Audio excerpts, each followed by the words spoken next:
Welcome to Tom Reads Books, the podcast where, whatever you're doing, I take you on an adventure through some of literature's most loved treasures. If you do enjoy the podcast, make sure to subscribe so that you never miss an episode, and also check out the Patreon at patreon.com/TomReadsBooks, where I release 2 exclusive episodes every week of a completely different book, full audiobook versions of all books read, and you can help choose future books for me to read. Now, though, I'd like to invite you to settle in, relax,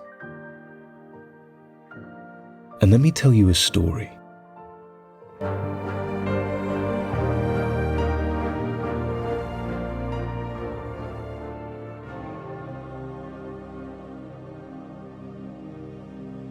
Wuthering Heights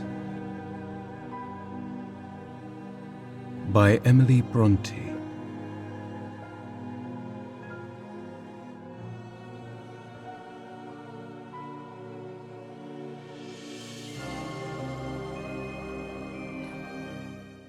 Continuing Chapter 10. "What?" I cried, uncertain whether to regard him as a worldly visitor, and I raised my hands in amazement. "What? You come back? Is it really you, is it?" "Yes, Heathcliff," he replied, glancing from me up to the windows which reflected a score of glittering moons, but showed no lights from within. "Are they at home? Where is she? Nellie, you're not glad? You needn't be so disturbed. Is she here? Speak. I want to have one word with her, your mistress.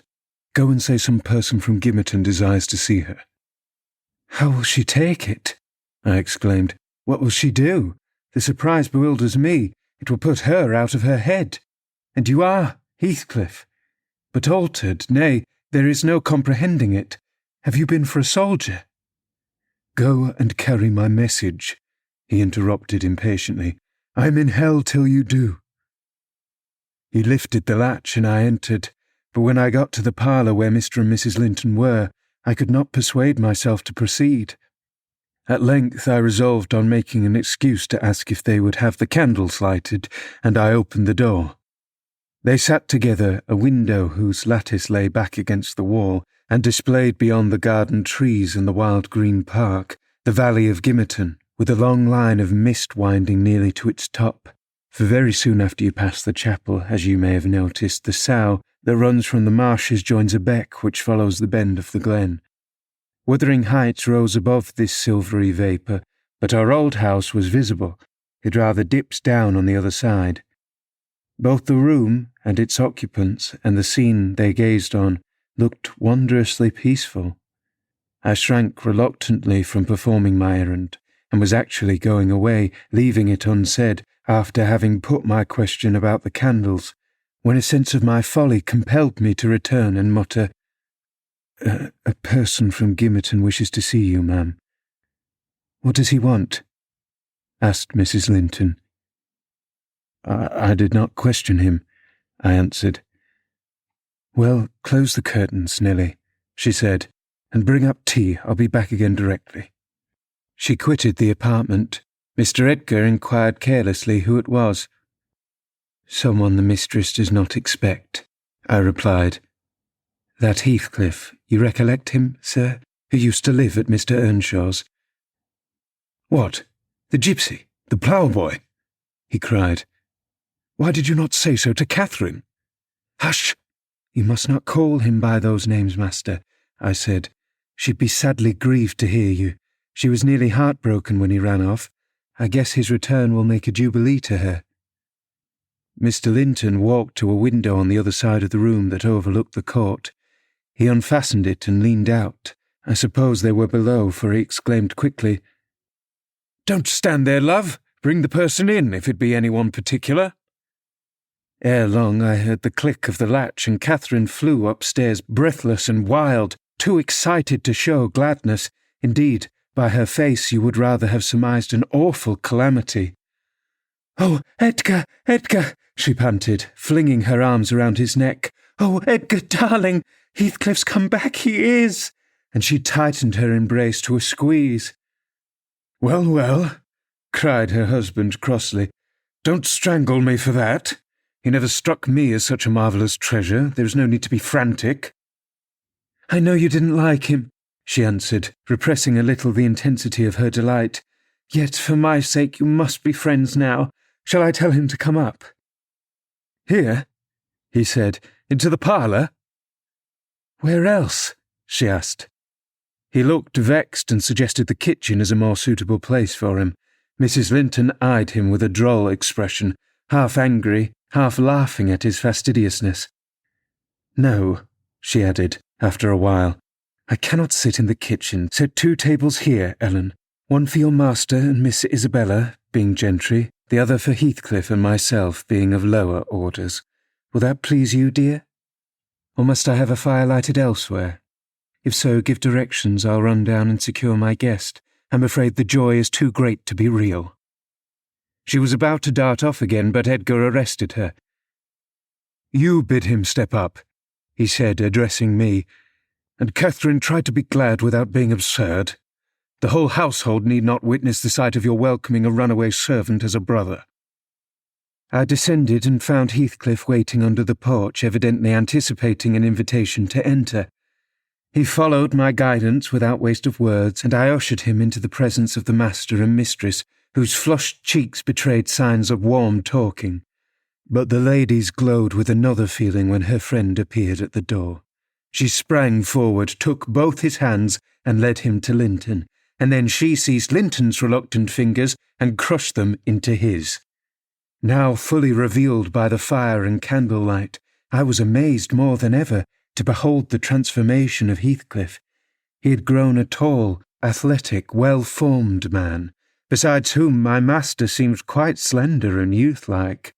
His upright carriage suggested the idea of having been in the army. His countenance was much older in expression and decision of feature than Mr. Linton's. It looked intelligent and retained no marks of former degradation. A half-civilized ferocity lurked yet in the depressed brows and eyes full of black fire, but it was subdued, and his manner was even dignified, quite divested of roughness, though too stern for grace. My master's surprise equalled or exceeded mine. He remained for a minute at a loss how to address the ploughboy, as he had called him. Heathcliff dropped his slight hand and stood looking at him coolly till he chose to speak. "Sit down, sir," he said at length. "Mrs. Linton, recalling old times, would have me give you a cordial reception, and, of course, I am gratified when anything occurs to please her." "And I also," answered Heathcliff, "especially if it be anything in which I have a part. I shall stay an hour or 2 willingly." He took a seat opposite Catherine, who kept her gaze fixed on him, as if she feared he would vanish were she to remove it. He did not raise his to hers often. A quick glance now and then sufficed, but it flashed back each time more confidently the disguised delight he drank from hers. They were too much absorbed in their mutual joy to suffer embarrassment. Not so Mr. Edgar. He grew pale with pure annoyance, a feeling that reached its climax when his lady rose and, stepping across the rug, seized Heathcliff's hands again and laughed like one beside herself. "I shall think it a dream tomorrow," she cried. "I shall not be able to believe that I have seen and touched and spoke to you once more.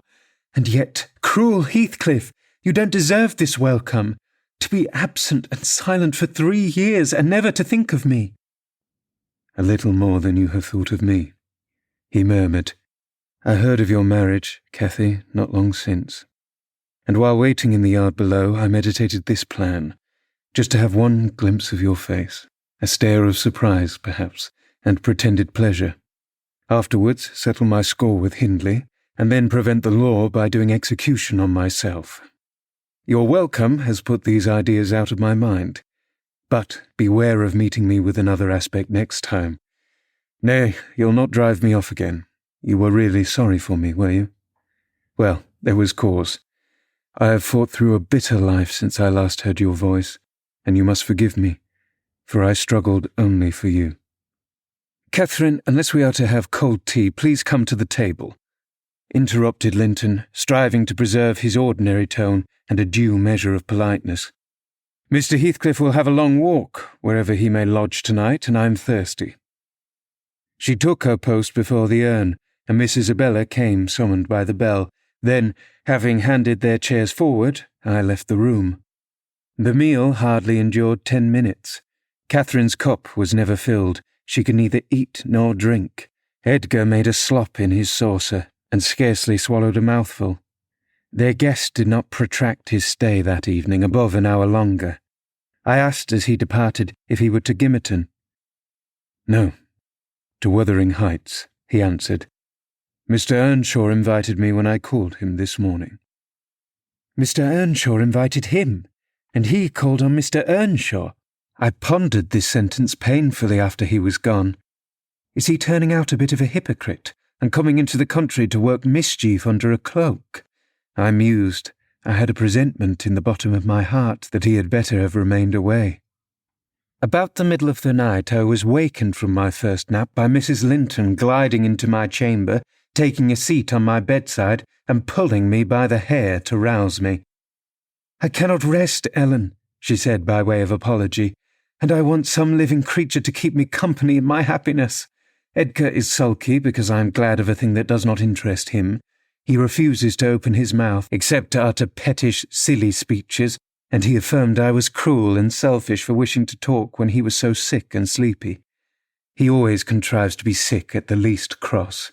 I gave a few sentences of commendation to Heathcliff, and he, either for a headache or a pang of envy, began to cry, so I got up and left him. "What use is it praising Heathcliff to him?" I answered. "As lads they had an aversion to each other, and Heathcliff would hate just as much to hear him praised. It's human nature.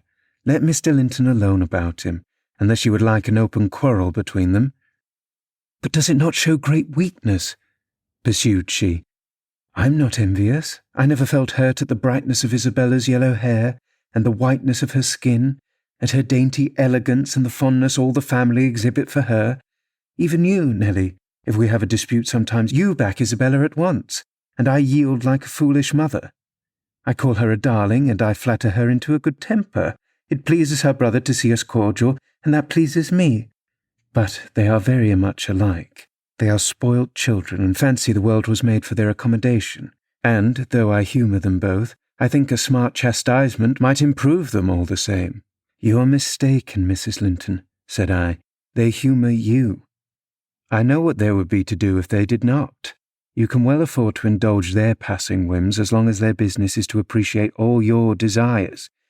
You may, however, fall out at last over something of equal consequence to both sides, and then those you term weak are very capable of being as obstinate as you."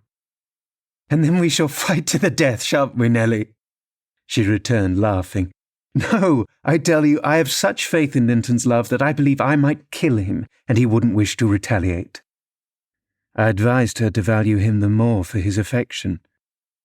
"I do," she answered, "but he needn't resort to whining for trifles. It is childish, and instead of melting into tears, because I said that Heathcliff was now worthy of anyone's regard, and it would honour the first gentleman in the country to be his friend, he ought to have said it for me and been delighted from sympathy. He must get accustomed to him, and he may as well like him, considering how Heathcliff has reason to object to him. I'm sure he behaved excellently." "What do you think of his going to Wuthering Heights?" I inquired. "He is reformed in every aspect, apparently, quite a Christian, offering the right hand of fellowship to his enemies all around." "He explained it," she replied. "I wondered as much as you. He said he called to gather information concerning me from you, supposing you resided there still, and Joseph told Hindley, who came out and fell to questioning him of what he had been doing, and how he had been living, and finally desired him to walk in. There were some persons sitting at cards. Heathcliff joined them. My brother lost some money to him, and, finding him plentifully supplied, he requested that he would come again in the evening, to which he consented. Hindley is too reckless to select his acquaintance prudently. He doesn't trouble himself to reflect on the causes he might have for mistrusting one whom he has basely injured. But Heathcliff affirms his principal reason for resuming a connection with his ancient persecutor is a wish to install himself in quarters at walking distance from the Grange, and an attachment to the house where we lived together, and, likewise, I hope that I shall have more opportunities of seeing him there than I could have if he settled in Gimmerton. He means to offer liberal payment for permission to lodge at the Heights, and doubtless my brother's covetousness will promote him to accept the terms. He was always greedy, though what he grasps with one hand he flings away with the other. "It's a nice place for a young man to fix his dwelling in," said I. "Have you no fear of the consequences, Mrs. Linton?" "None for my friend," she replied. "His strong head will keep him from danger. A little for Hindley, but he can't be made morally worse than he is, and I stand between him and bodily harm. The event of this evening has reconciled me to God and humanity. I had risen in angry rebellion against Providence. Oh, I have endured very, very bitter misery, Nelly. If that creature knew how bitter, he'd be ashamed to cloud its removal with idle petulance. It was kindness for him which indulged me to bear it alone. Had I expressed the agony I frequently felt, he would have been taught to long for its elevation as ardently as I. However, it's over, and I'll take no revenge on his folly. I can afford to suffer anything hereafter.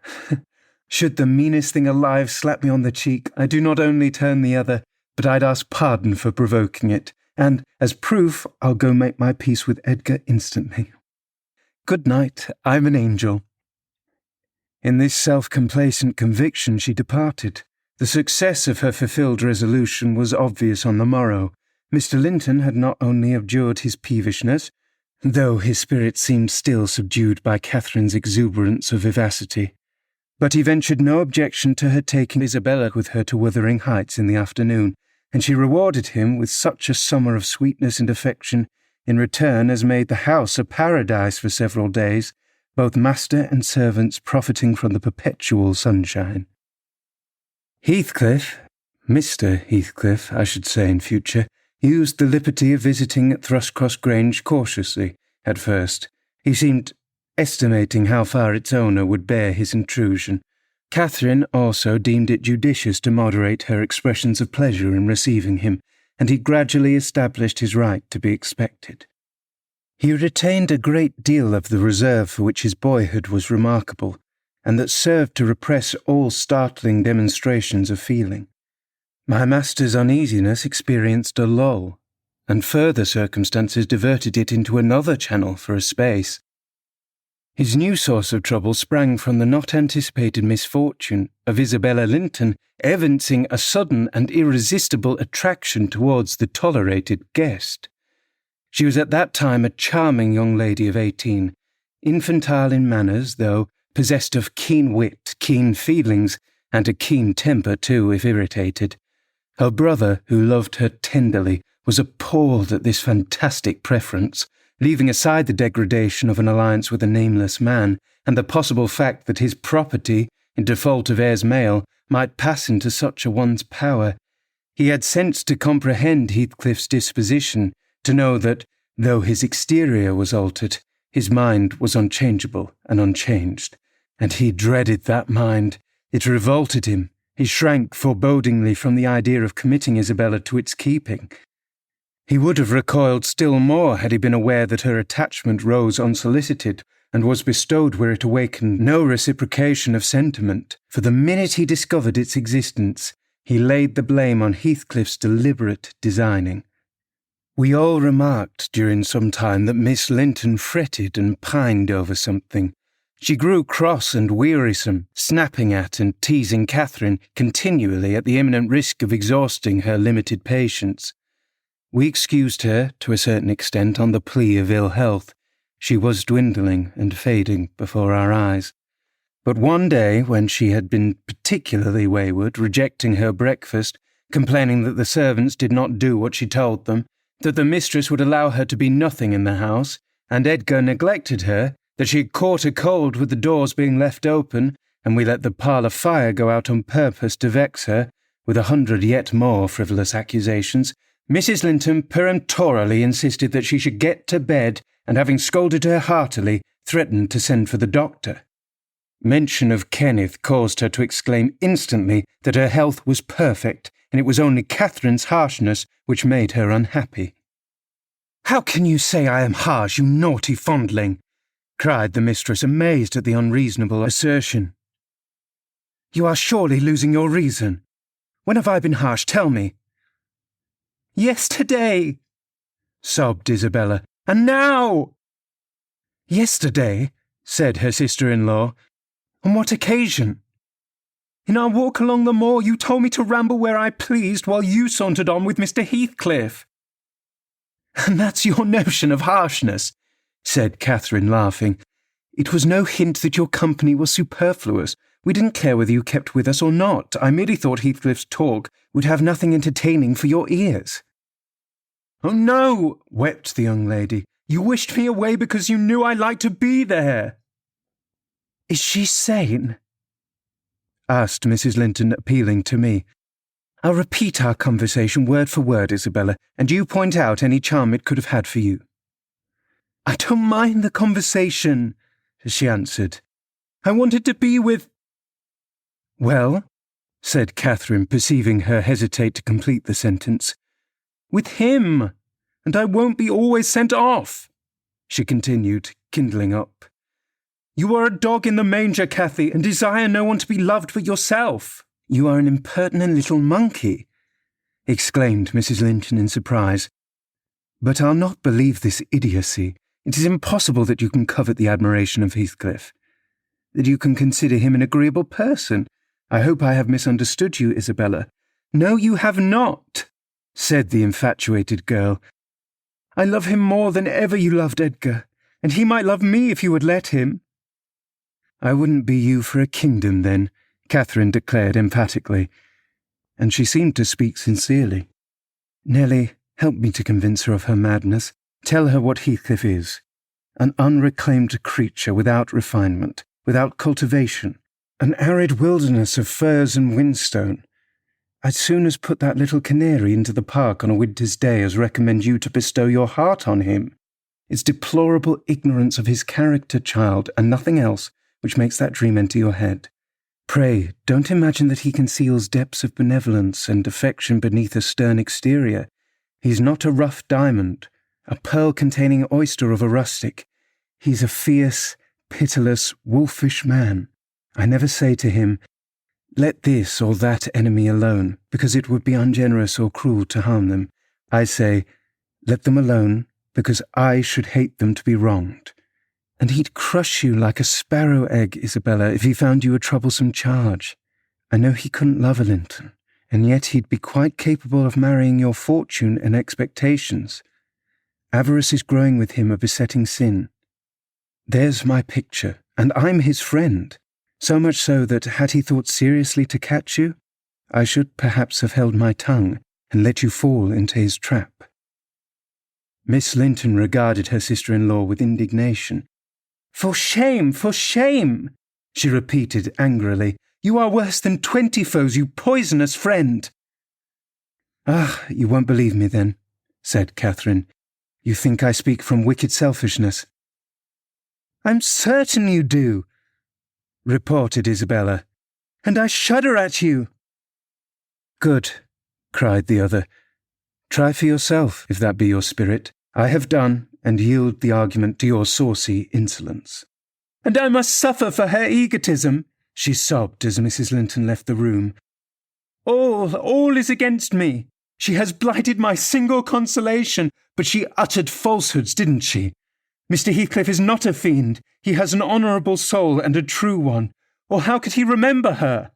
"Banish him from your thoughts, miss," I said. "He's a bird of bad omen, no mate for you." Mrs. Linton spoke strong, and yet I can't contradict her. She is better acquainted with his heart than I, or anyone besides, and she never would represent him as worse than he is. Honest people don't hide their deeds. How has he been living? How has he got rich? Why has he stayed at Wuthering Heights, the house of a man whom he abhors? They say Mr. Earnshaw is worse and worse since he came. They sit up all night together continually, And Hindley has been borrowing money on his land and does nothing but play and drink. I heard only a week ago. It was Joseph who told me. I met him at Gimmerton. Nelly, he said, we shall have a coroner's inquest soon at our place. One of them almost got his finger cut off with stopping the other from sticking himself like a calf. That's the master, you know, that is so set on going to the Grand Assizes. He's not worried about the Bedford judges, neither Paul, nor Peter, nor John, nor Matthew, not any of them. He doesn't care. He longs to set his defiant face against them. And that bonny lad Heathcliff, you know, he's a rare one. He can grin and laugh as well as anyone at the right devil's jest. Does he never say anything of his fine living amongst us when he does? Now, Miss Linton, Joseph is an old rascal, but no liar, and if his account of Heathcliff's conduct be true, you would never think of desiring such a husband, would you? You are leagued with the rest, Ellen, she replied. I'll not listen to your slanders. What malevolence you must have to wish to convince me that there is no happiness in the world! Whether she would have got over this fancy if left to herself, or persevered in nursing it perpetually, I cannot say. She had little time to reflect. The day after, there was a justice meeting at the next town. My master was obliged to attend, and Mr. Heathcliff, aware of his absence, called rather earlier than usual. Catherine and Isabella were sitting in the library, on hostile terms but silent. The latter alarmed at her recent indiscretion and the disclosure she had made of her secret feelings in a transient fit of passion. The former, on mature consideration, really offended with her companion, and, if she laughed again at her pertness, inclined to make it no laughing matter to her. She did laugh as she saw Heathcliff pass the window. I was sweeping the hearth, and I noticed a mischievous smile on her lips. Isabella, absorbed in her meditations or a book, remained till the door opened, and it was too late to attempt an escape, which she would gladly have done had it been practicable. "Come in, that's right," exclaimed the mistress gaily, pulling a chair to the fire. "Here are two people sadly in need of a third to thaw the ice between them, and you are the very one we should both of us choose. Heathcliff, I am proud to show you, at last, somebody that dotes on you more than myself. I expect you feel flattered. Nay, it's not Nelly, don't look at her. My poor little sister-in-law is breaking her heart by mere contemplation of your physical and moral beauty. It lies in your own power to be Edgar's brother. No, Isabella, you shan't run off," she continued, arresting with feigned playfulness the confounded girl who had risen indignantly. "We were quarrelling like cats about you, Heathcliff, and I was fairly beaten in protestations of devotion and admiration, and, moreover, I was informed that if I would have but the manners to stand aside, my rival, as she will have herself to be, would shoot a shaft into your soul that would fix you forever, and send my image into eternal oblivion."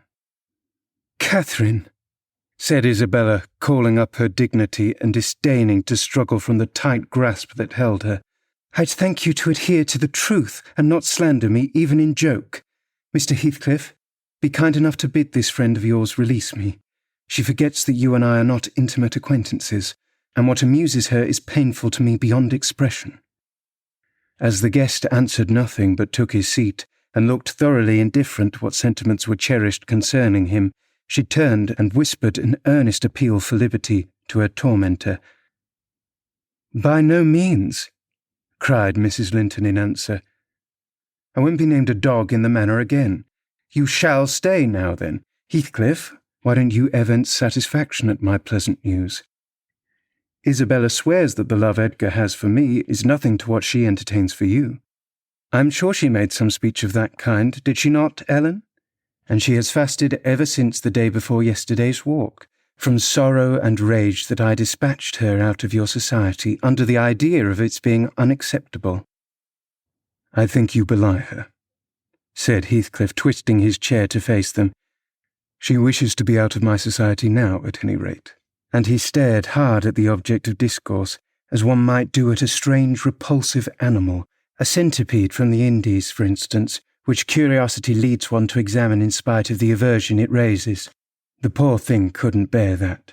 She grew white and red in rapid succession, and, while tears bedded her lashes, bent the strength of her small fingers to loosen the firm clutch of Catherine, and perceiving that, as fast as she raised one finger off her arm, another closed down, and she could not remove the whole together, she began to make use of her nails, and their sharpness presently ornamented the detainers with crescents of red.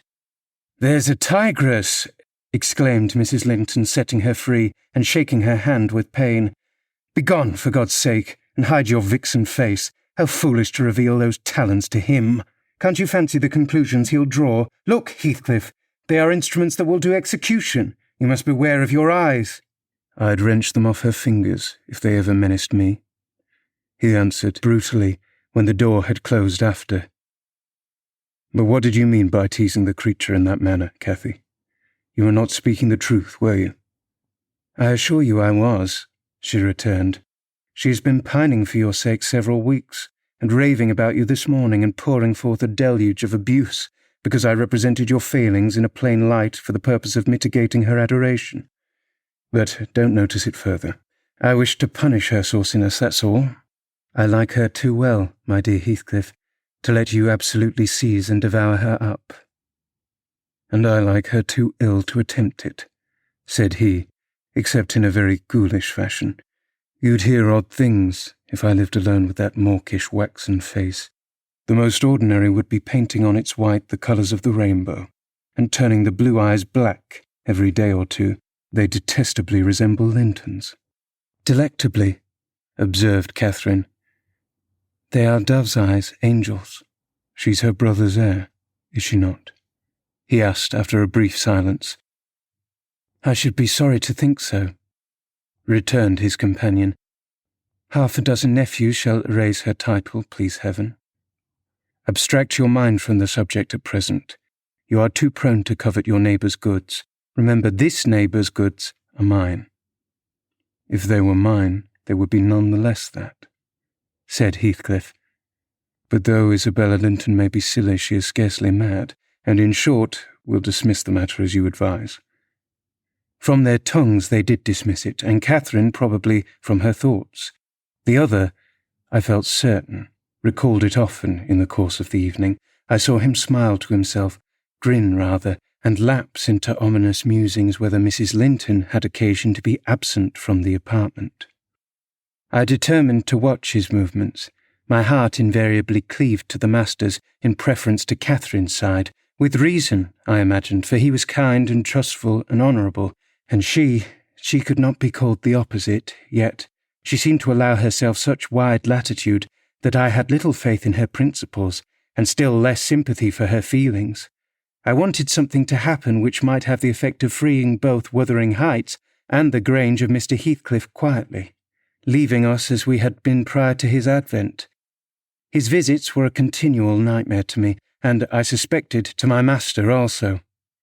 His abode at the Heights was an oppression past explaining. I felt that God had forsaken the stray sheep there to its own wicked wanderings, and an evil beast prowled between it and the fold, waiting his time to spring and destroy.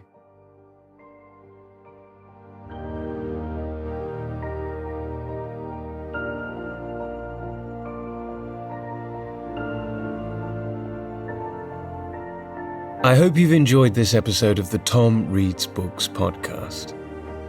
If you'd like to support the show, leaving a rating and a short review on whatever podcast platform you're using really goes a long way to help us reach new listeners. Other than that, I hope you have a wonderful day, and I look forward to reading to you again very soon.